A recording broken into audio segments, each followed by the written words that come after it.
People think medieval alchemy was just about making gold, and they're not wrong, but they're not entirely right either. The quest to turn base metals like lead into gold was definitely a huge part of it. It was the headline goal, the one that got patrons excited and kept alchemists locked in their labs for years. But to understand why, you have to look past the simple greed. It was about more than just getting rich. Gold was the goal for a few reasons. First, the obvious one, gold meant wealth. In a medieval world of kings, nobles, and merchants, wealth meant power. An alchemist, who could create gold from cheap materials, would be the most powerful person on earth. They could fund armies, build castles, and influence politics. Kings and popes were very interested in this. They often employed their own court alchemists, hoping to get a leg up on their rivals. So, yes, a big part of the motivation was money and influence. It's a very human motivation. But the pursuit of gold was also philosophical. Alchemists weren't just melting stuff randomly and hoping for the best. Their work was based on a specific understanding of the world, inherited from Greek philosophers like Aristotle. The core idea was that all matter was made from a single primordial substance, the prima materia. This prime matter was then expressed through four basic elements: earth, water, air, and fire. Every substance, from a rock to a flower to a piece of lead, was just a different combination of these elements. If you believe that, then transmutation isn't magic, it's just a matter of technology. So, it's like taking a pile of Lego bricks built into a house and rearranging them to build a car. The underlying bricks are the same. Alchemists saw lead and gold as being made of the same fundamental stuff. They just had different proportions of the elements. Gold was considered the most perfect, most balanced, most spiritually pure metal. Lead was seen as corrupt, diseased, and imperfect. So, turning lead into gold wasn't just about creating wealth. It was about perfecting matter. It was about taking something ugly and sick and making it beautiful and healthy.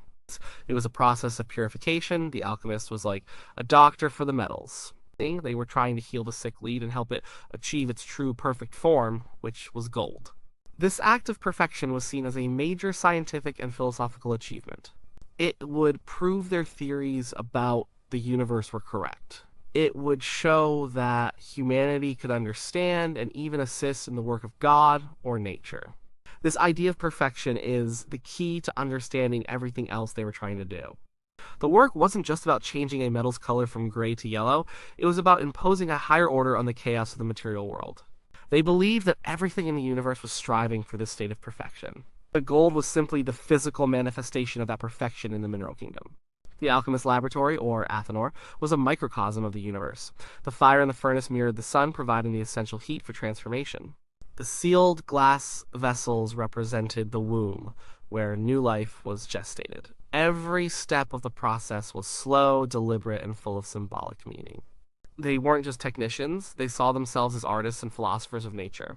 They were trying to speed up a natural process. They believed that if you left a piece of lead in the earth for thousands of years, it would eventually mature into gold on its own. The alchemist was just trying to figure out how to do that in a few weeks or months. This meant their work was deeply secretive. Alchemical texts are famously difficult to read. They are filled with codes, allegories, and symbols. A dragon eating its own tail, a green lion, a king and queen getting married. These weren't meant to be taken literally. They were a coded language designed to protect their knowledge from the unworthy. They believed that if this powerful knowledge fell into the wrong hands, it could be used for evil. Only someone pure of heart and sharp of mind was supposed to be able to decipher the recipes. So while the surface goal was gold, the underlying ambition was to prove a profound truth about the nature of reality, that matter could be perfected, and that a skilled, wise person could be the one to do it. So if the goal was to perfect lead into gold, how do they plan to do it? You couldn't just melt lead and wish it to be different. You needed a special ingredient, a catalyst. This was the second major goal of medieval alchemy, to create the Philosopher's Stone. The Philosopher's Stone was the ultimate tool. It was the key to everything.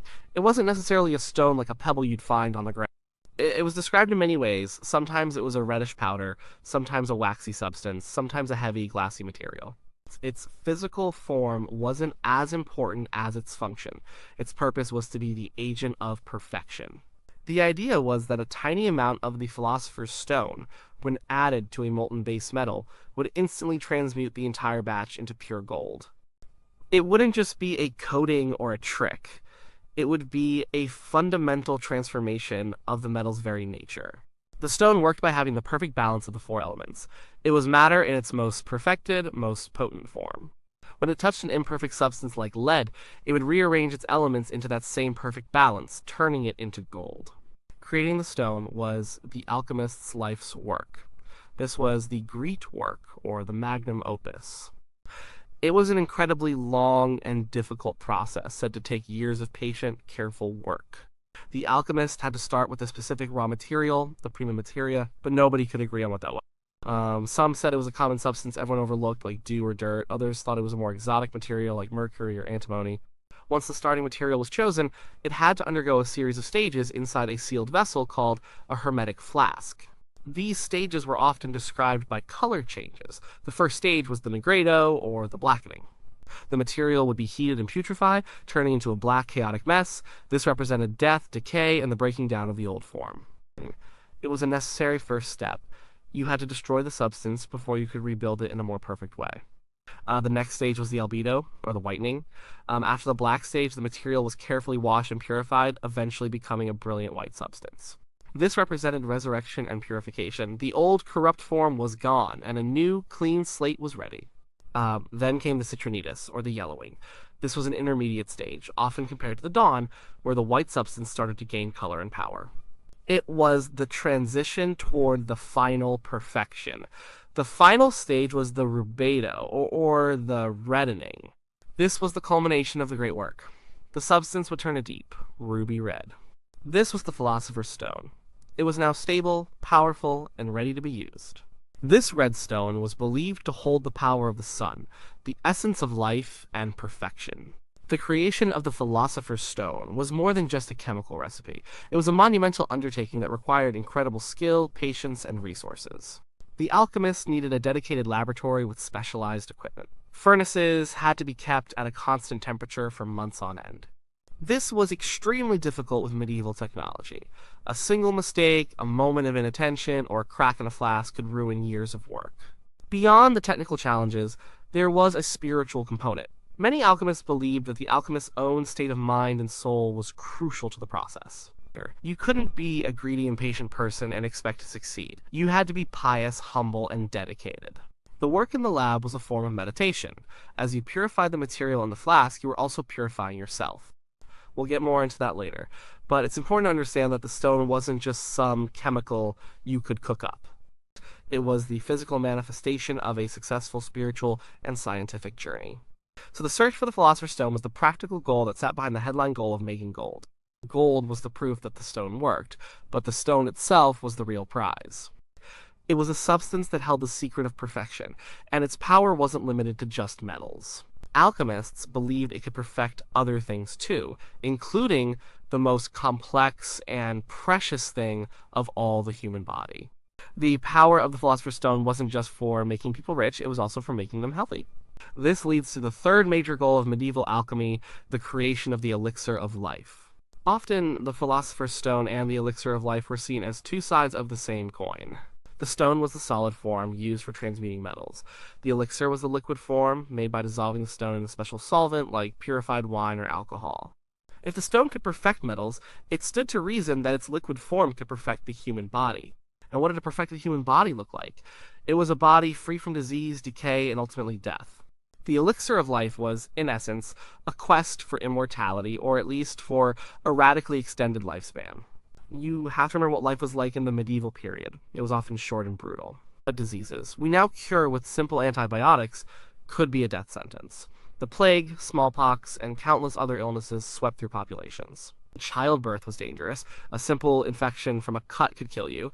People aged quickly, worn down by hard labor and poor nutrition. The fear of sickness and death was a constant, real presence in everyone's life. In this context, the search for a universal cure wasn't just a fantasy, it was a desperate hope. The Elixir of Life promised to be that cure. It was not just a medicine for one specific ailment.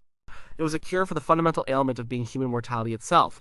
Alchemists believed that illness was caused by an imbalance in the body, much like lead was an imbalanced metal.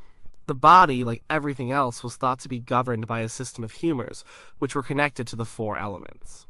A healthy body had its humors in perfect harmony. Sickness was a disruption of that harmony. The elixir, being the essence of perfection, would restore that balance. It was said to be able to cure any disease, from the common cold to leprosy. It would heal wounds, restore sight to the blind, and make the lame walk.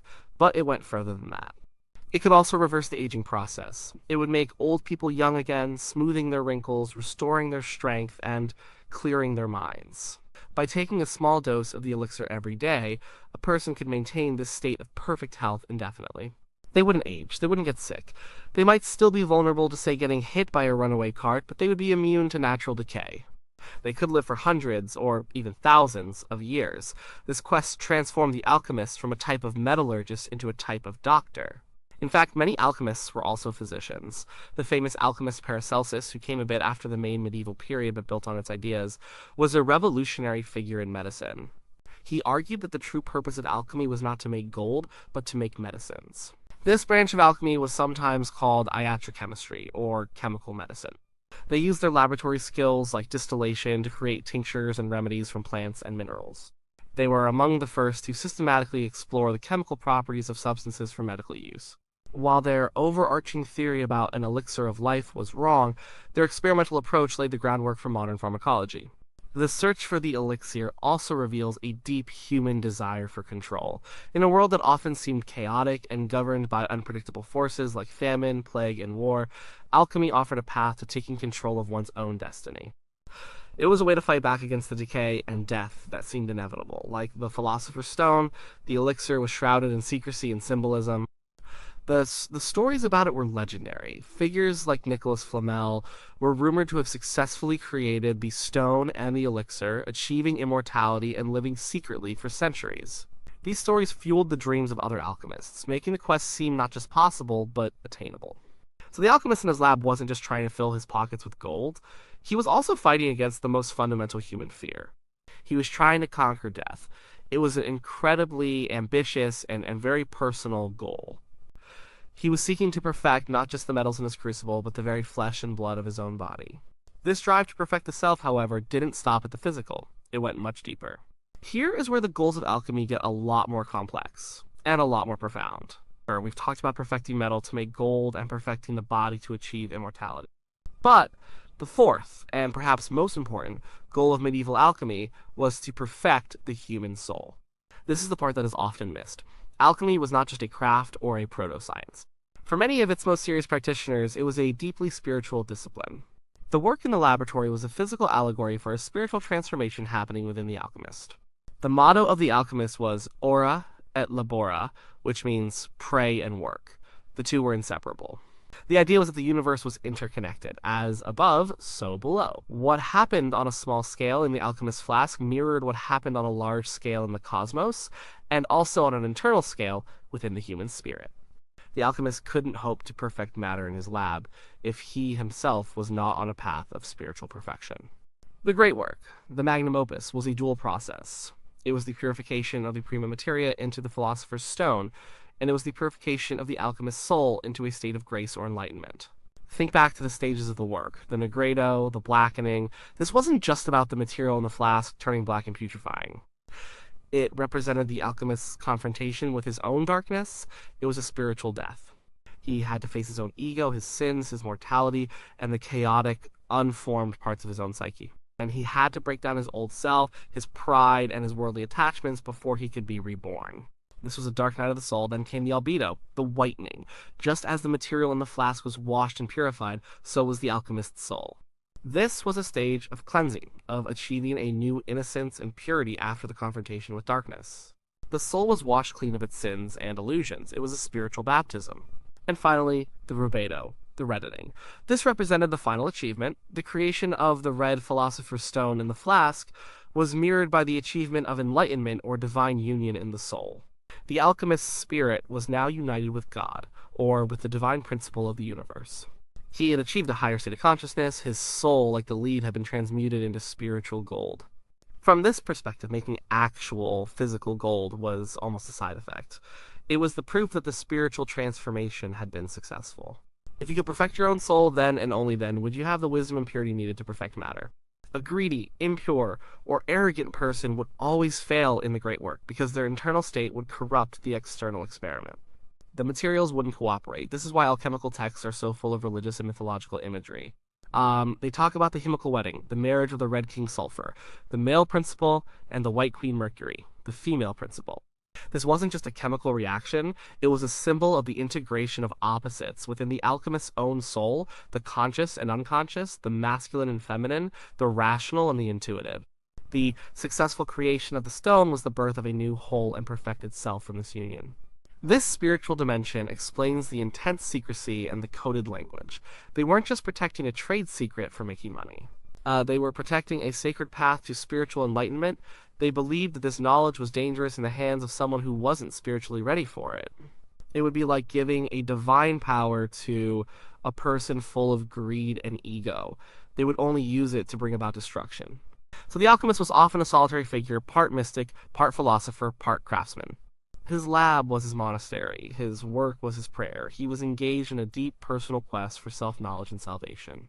He was trying to understand his place in the cosmos by actively participating in its creative and transformative processes. This makes alchemy a far cry from the modern image of a mad scientist trying to get rich quick. It was a holistic system. The physical, the psychological, and the spiritual were all woven together. The ultimate goal wasn't just a perfect metal or a perfect body, it was a perfect soul in harmony with a perfect universe. The gold was just the final, shining symbol of having achieved it all. With all this talk of gold, immortality, and spiritual perfection, it's easy to dismiss alchemy as pure fantasy. They never succeeded in their main goals. No one ever verifiably turned a lump of lead into gold. No one discovered a true elixir of life. And the spiritual journey was a personal one, impossible to prove. So, was it all just a waste of time? Not at all. This leads to the fifth, and perhaps most practical, achievement of medieval alchemy. It was a proto-science that tried to understand the universe. Beneath all the mysticism and allegory, alchemists were fundamentally experimenters. They were driven by a powerful curiosity about how the world worked. They were asking big questions. What is matter made of? How do substances change from one form to another? What are the principles that govern the natural world? These are the same kinds of questions that scientists ask today. The alchemists were just working with a different set of theories and tools. Their basic theory of the four elements was wrong, but it was a genuine attempt to create a unified theory of everything. It was a way of organizing the world into a coherent system. The idea that you could break substances down, purify them, and recombine them to make new things is the very basis of chemistry.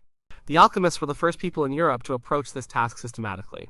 To do their work, they had to invent and perfect a lot of laboratory equipment. Many of the tools we now associate with a chemistry lab have their origins in the alchemist's workshop. They developed the alembic, a type of still used for distillation. They used this to separate liquids and purify substances, most famously to distill alcohol, creating potent spirits. They developed various kinds of furnaces for achieving and maintaining high temperatures. They perfected the use of crucibles for melting metals and glassware for containing reactions. They invented the water bath or bain-marie for gentle, even heating. This wasn't just about theory. It was hands-on, practical work. They were messing with real substances, observing what happened, and trying to make sense of it. And in the process, they made real discoveries, even if they often misinterpreted them. They were pioneers in metallurgy, learning about alloys and the properties of different metals. They worked with acids that were previously unknown or poorly understood. They learned to prepare sulfuric acid, nitric acid, and hydrochloric acid. These are foundational chemicals that are still hugely important today. They discovered or isolated elements and compounds like antimony, arsenic, bismuth, and phosphorus.